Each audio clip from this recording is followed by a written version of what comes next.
Bienvenidos nuevamente al Taller Urbano.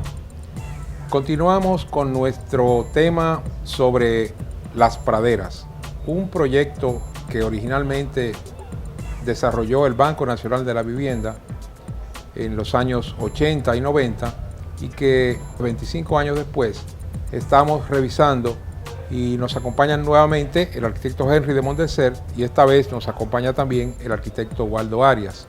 Bienvenido Waldo, bienvenido Henry. Estamos nuevamente recordando, ¿verdad? Y analizando un proyecto 25 años después. Ubaldo formó parte del equipo que trabajó en el diseño y que recibimos el encargo original. Y estamos, Ubaldo, precisamente recordando las diferentes áreas y los diferentes aspectos que nos tocó. Yo recuerdo que ya cuando nosotros, tanto Henry como el arquitecto Mella como yo habíamos salido del banco, tú quedaste al frente de algunas áreas que quedó pendiente de diseñar, como edificaciones dentro de las zonas verdes. Háblanos un poco de eso, Waldo. El área verde de las praderas son 3 bolsones grandes que se comunican uno con otro. Y como se vería en el diseño, un muchacho podría andar de un extremo a otro de las praderas sin cruzar una vía vehicular. Era una gran ventaja. Yo hice un trabajo en ese aspecto más bien auxiliar, porque yo no estaba a cargo del seguimiento que se le daba a las praderas en ese tiempo. Pero como técnico conocía el proyecto y trabajamos en eso. Cabe destacar, Ubaldo, que tú te refieres a lo que hoy en día comúnmente ya todos los ciudadanos conocen como el mobiliario urbano. Pero hay que ver que en el momento en que se diseñaron y se hicieron esas cosas, que vienen a ser elementos altamente emblemáticos del proyecto, que hoy en día están allí todavía, están realizando una función y que son precisamente los elementos que hacen de los residentes de las praderas, los identifican como tales y se sienten orgullosos precisamente de tener una zona verde interconectada, de tener una zona verde que no es un simple parque, sino que tiene instalaciones adecuadas para el disfrute y para la recreación. Y estamos hablando de cosas que en ese tiempo ni siquiera se mencionaban. En el programa anterior decíamos que lo habitual, la costumbre para hacer un proyecto de urbanización era parcelarlo en solares individuales, hacer calles, dejar un parque, dejar que era un solar lo que se dejaba. Yo sugiero que hablemos ahora un poco más sobre las infraestructuras en la parte sanitaria. El proyecto de las praderas contó con su acueducto propio. ¿Qué tú nos puedes decir de eso, Henry? El acueducto fue diseñado para una demanda de 880,000 galones diarios con un tanque elevado y tenía toda la red sanitaria fue diseñada para esos 13,400 habitantes o demandantes de servicio. Tenía sus propias fuentes de abastecimiento. Con sus propias fuentes de abastecimiento. Eran 3 pozos que abastecían de agua al proyecto y esto garantizaba, por cierto, entonces esa entrada de agua, esa cometida de agua a todas las viviendas sin interrupción. Toda esta infraestructura fue diseñada con firmas muy reconocidas que auxiliaron al departamento. En ese momento era más bien la sugerencia de investigación y planificación en el diseño de toda la parte técnica. El proyecto, como decíamos, fue un proyecto novedoso en muchos sentidos.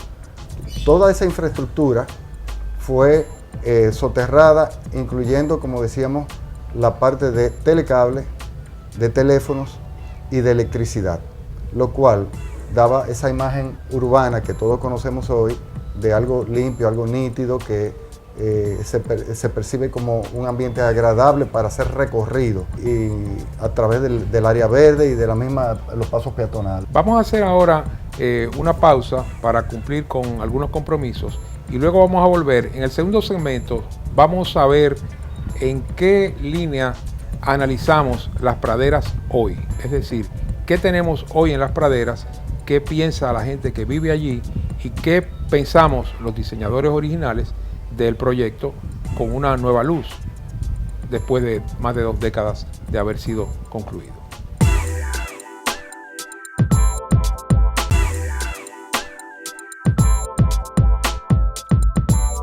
Continuamos con nuestro taller urbano dedicándonos al proyecto Las Praderas. Uno de los aspectos que vamos a ver hoy es precisamente el análisis del proyecto a posteriori.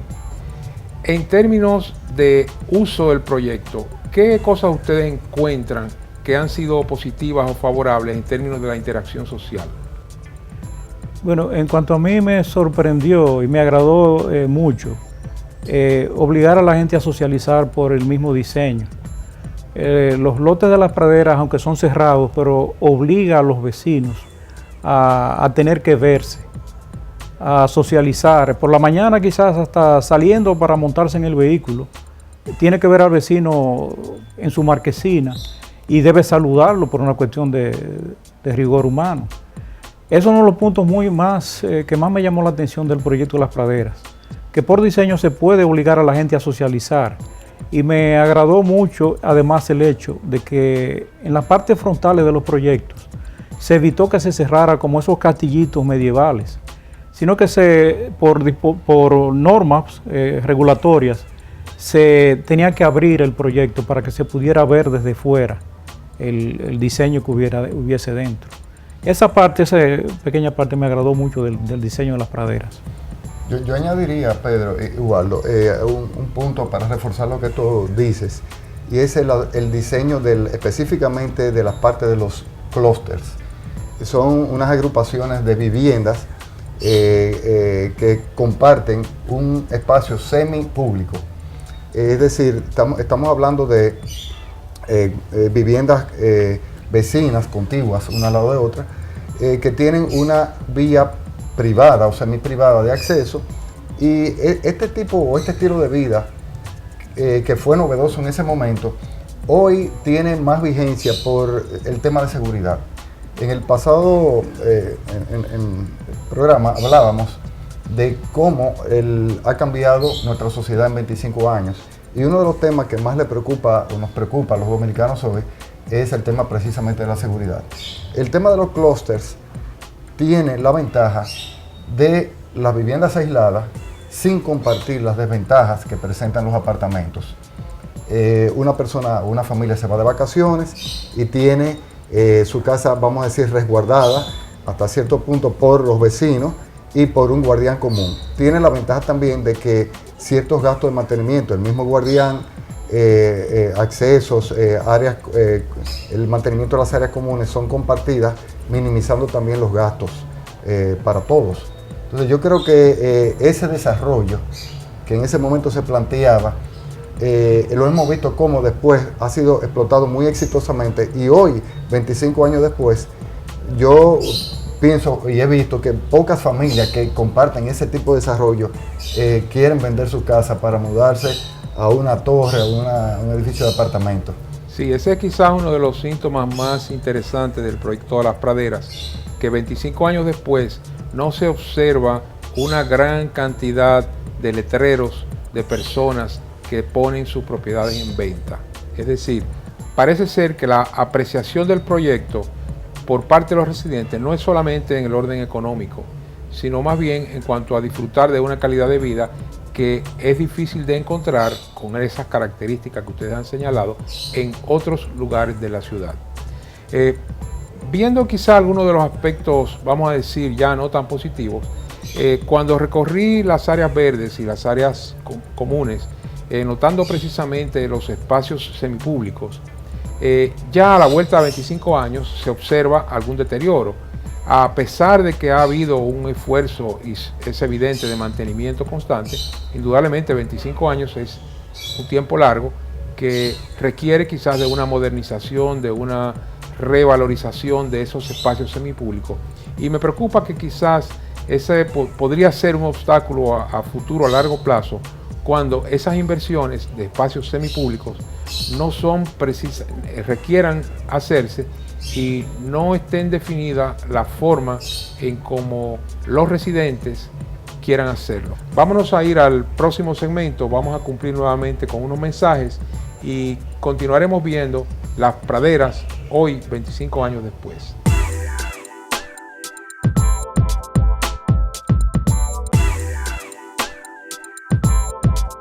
Llegando a este tercer segmento de nuestro programa, ustedes mencionaban fuera de cámara que había una especie de acuerdo para que el banco supervisara adicionalmente a las autoridades municipales y oficiales. ¿Cómo funcionó aquello?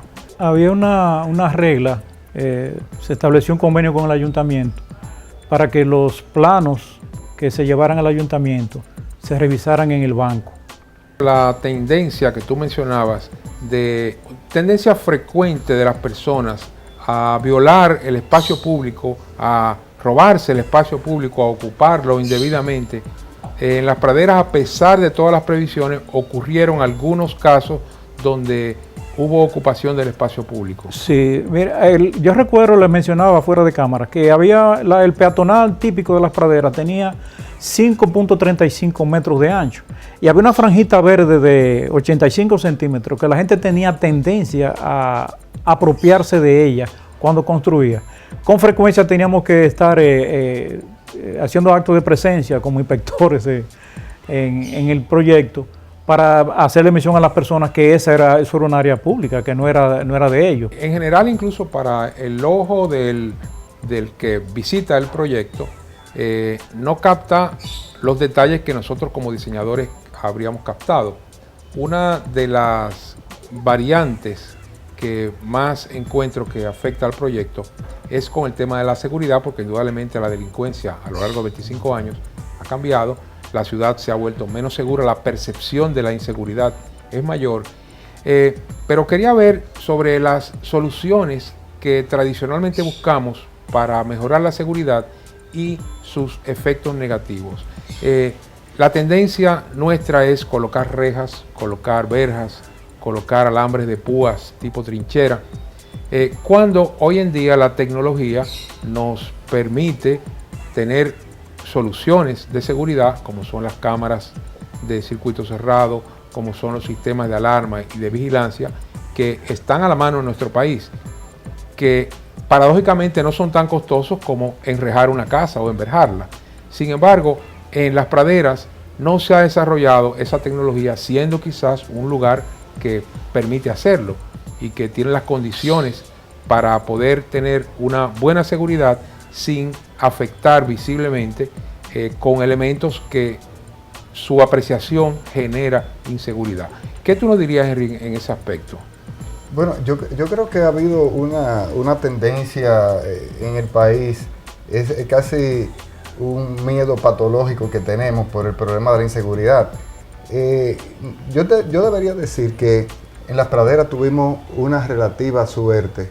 Fue un proyecto único y es que tuvimos el respaldo de una institución como el Banco Nacional de la Vivienda. Lo que mencionaba Ubaldo, por ejemplo, con relación a este tema de que fue aprobado un proyecto particular en el ayuntamiento y luego fue rechazado en obra pública, es precisamente por el peso específico, por la imagen, por la buena imagen que tenía el Banco Nacional de la Vivienda y que sigue teniendo en nuestra comunidad. Es decir, nosotros como diseñadores, yo creo que tuvimos esa oportunidad única y quiero hacer en esta fase final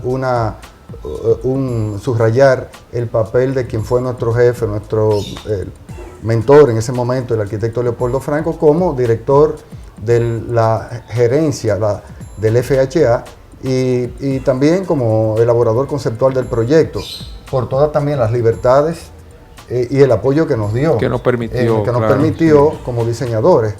Yo creo que sin ese valor agregado que nos daba el Banco Nacional de la Vivienda en tanto institución, con esa imagen, el proyecto, las características del proyecto habrían sido otras.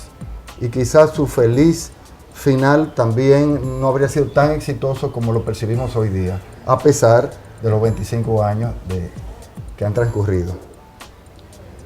Agradecemos la atención que nos dispensan nuestros habituales oyentes y televidentes y concluimos con esta sección de Taller Urbano con Las Praderas.